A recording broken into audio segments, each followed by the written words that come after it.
Hey everyone, it's Cory with Cory and Rhonda and Keller Williams, talking to you today about preparing for multiple offers.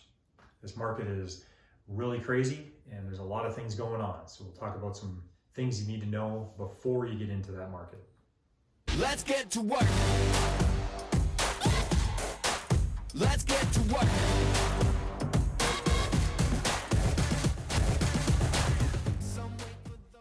All right, the first thing I want to talk about is being pre-approved. Obviously, that's a big deal, and what we're talking about there is being pre-approved with a lender.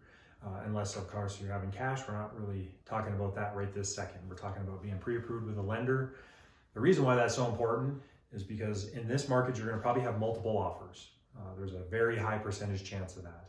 So what we want you to do is we want to have you talk to a lender. We want to have you tell them everything you can about yourself and about your financial situation, because the lenders need to know what their puzzle is that they're putting together for you so that you can be the strongest and be the most competitive that you can be.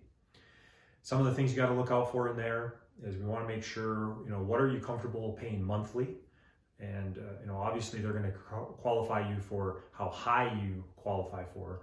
Sometimes you'll qualify for more than what you really want to spend. That's okay. We just need to know, what are you comfortable spending monthly?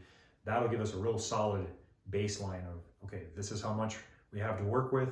And then we can get a letter from them that states, yes, this person is qualified. They've already given me all the information that's needed. And we can also have our lenders call the selling person and say, hey, this person is super qualified. These are the things I know about them. And they can answer those questions. Makes your offer that much stronger. Next thing, let's talk about the history of the solds in the area. So if you're buying a house, obviously in the neighborhood, we're going to look at what has happened around it, right? And a big reason for that is we want to make sure that we know where the appraisal is going to land at, or really close to it. We're going to kind of do the same thing that an appraiser would do in that situation. So then you have that knowledge and you know exactly how high you can go. Because let's face it, in this market, the asking price is kind of the starting price, is what we've seen for about the last 12 months. Everything is going above asking. So we got to really know what's going on in that neighborhood. What has sold? What are we looking at? How high above this thing are we really looking to go? And then there's a strategy, just one of them that we'll talk about, but cash above appraisal is what we're seeing happening right now. So in other words, the appraisal comes in at whatever, 500, and we're willing to pay $10,000 over that appraisal.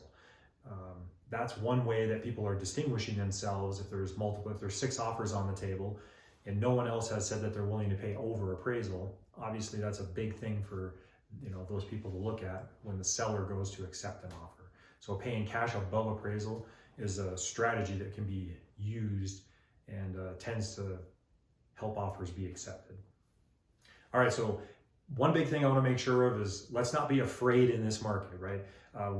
People are buying houses. I'll still buy rental properties. It's very important that we understand the interest rates are super low. We're actually historical lows right now. So that's a plus for you as far as a buyer is concerned.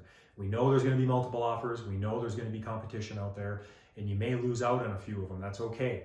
Keep trying, because people always say, hey, I wish I would have bought 10 years ago. Well, right now, people are going to be saying the same thing 10 years from now. Don't be afraid to buy. Still awesome market out there. Both buyers and sellers are happy. It's a super interesting time in history in real estate. Like, subscribe. We want to hear from you any way that you want to. You can call us, you can text us, you can email us, whatever way. Please contact us. We're here to help.